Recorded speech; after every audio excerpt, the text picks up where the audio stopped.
Hi, welcome to another edition of Fleet Momentum video series produced by Automotive Fleet Magazine. I'm Fleet Group Editor Chris Brown. This series is designed to put a spotlight on key leaders, trends, and product offerings in the fleet management industry. This episode is sponsored by and produced in partnership with SmartWitness. Today, I'm pleased to connect with Michael Bloom, VP of Product and Marketing for SmartWitness. Michael and I will talk about video telematics, the greater truth video telematics data offers, and how fleets can use video data beyond exoneration. But before we begin, remember to follow and connect with us on social media. And be sure to subscribe to our YouTube channel so you don't miss future episodes of Fleet Momentum. And be sure to drop a comment on the channel. Okay, let's get into it.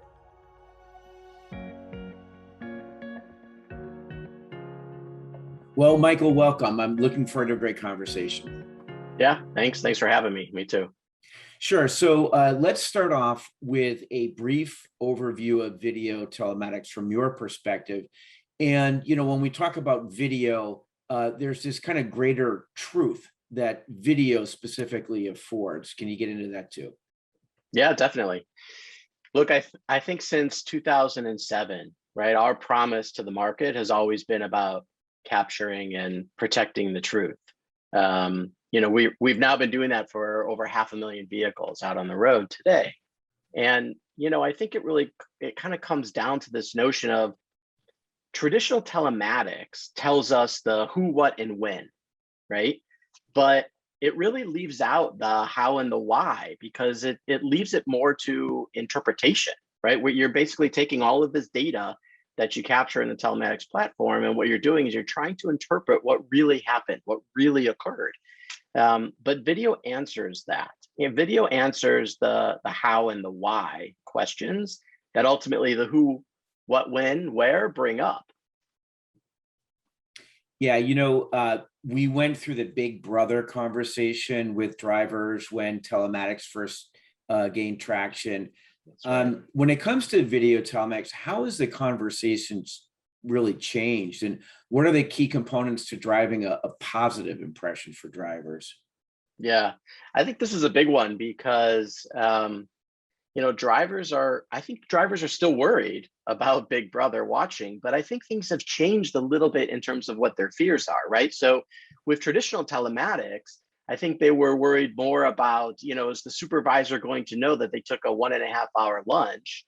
And now I think what they're worried about is they're worried about being caught on tape, like picking their nose or bursting out to song, to their favorite tune, right? And because that's their fear is that's all on camera, and that their supervisor is going to see kind of what they do in the privacy of the vehicle and throughout their day. I think that, the other thing is, is that I think that fleets are starting to feel, well, I should say some fleets, I think, are starting to feel the pain from driver shortages, right? More than others. I think those who, don't want or can't afford sort of a driver rebellion on their hands from having driver facing cameras. Well, companies like us, what we need to do is we need to make sure that the road-facing cameras do as much as possible to capture and protect that truth and alert the drivers to the riskiest driving behaviors that they encounter.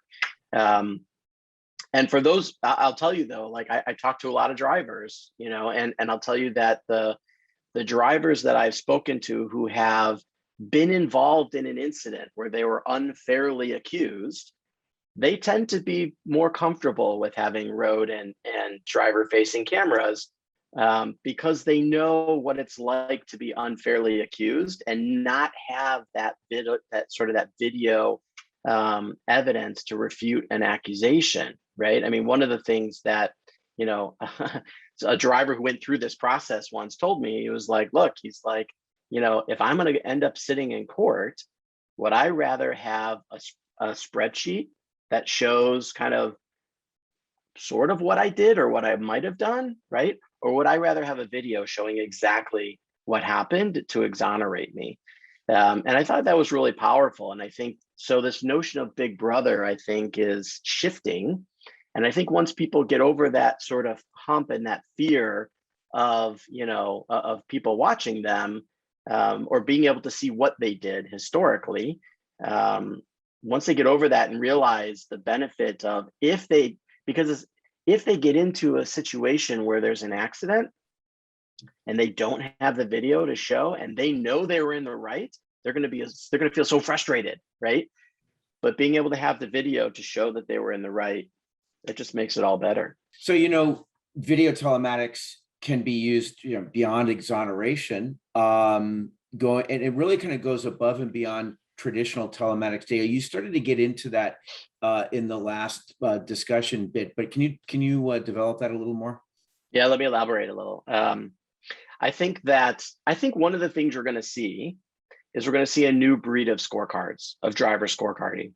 I think traditional scorecards, typically they judge drivers based on like the number of incidents or the duration of a particular incident or event.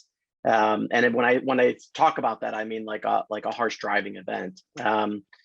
But that means that all of those kinds of harsh driving events that we just talked about, right? The ones that are expected behaviors, those get counted as well into that mix. I think what's going to happen is you're going to see machine vision, which is basically using AI to analyze what the camera sees, and then aligning that with contextualized data. So for example, on the on-ramp, right? Or versus in a school zone.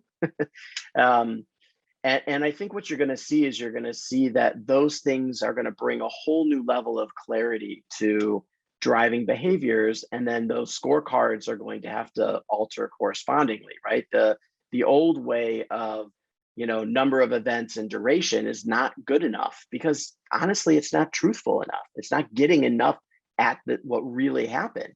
And so the AI is going to help bring that much further along. So the number of video telematics system is growing, frankly, right? I mean, what consideration should fleets keep in mind as they start their research and then their implementation process? If you talk about fleet managers who are new to video telematics, I think once they have video, this has been my experience in talking to customers, once they have video, they're like, I don't even understand how I managed before without it, right? It's like one of those things. Once you actually have that visibility, you're kind of like, you can't imagine a world without that anymore. But there are some unintended consequences. And this is something that I feel like people have to go in with eyes wide open about this, right? And one of those unintended consequences is that there's a ton of what we call false positives in sort of in the world of video telematics. And what that means is that it shows a harsh accelerating event, and then you go and actually watch the video and you can't really see anything. You're like, this is totally normal. Like, I don't see anything wrong here. That's a false positive. So I think what you want to do then is you want to really look for providers who are focusing on quality, not quantity, right? What kinds of systems do they have in place? What's their product set that helps to remove and mitigate the problem of all these false positives? Because quite honestly, the novelty of being able to click on and watch video of a particular driver and vehicle in the field, like that wears off after the first week, right? I mean, you're kind of like, oh, it's like a shiny object, new toy. You want to play with it a little bit, but then you're like, oh, I have 100 drivers out there. Like, I don't have time to be watching all these videos. So the ones that they're watching, they really want to make sure the ones that they should be watching. And what you need to do is look for providers that have mechanisms in place to remove the false positives. The other thing that I would suggest is, and this is something we haven't talked about, and frankly, I don't really see it talked about much in the market or in the industry, but customers do find a ton of value in this. In fact, is that you should look for providers that don't just have road-facing and driver-facing camera options. That's super limiting. It's kind of like your first level, right? It's kind of like the old days when you'd get a stereo system and you bought the cassette recorder, right? So you could have like the dual cassette record. You could and that was great for early days for those of us who can remember that, of making mixes. But then at a certain point, you're like, wow, this is great, but I'd love better sound. I'd love the CD quality sound. So then you go and invest in the CD player, right? if you don't have from the get-go the ability to expand or extend the video platform, it's really limiting for you, right?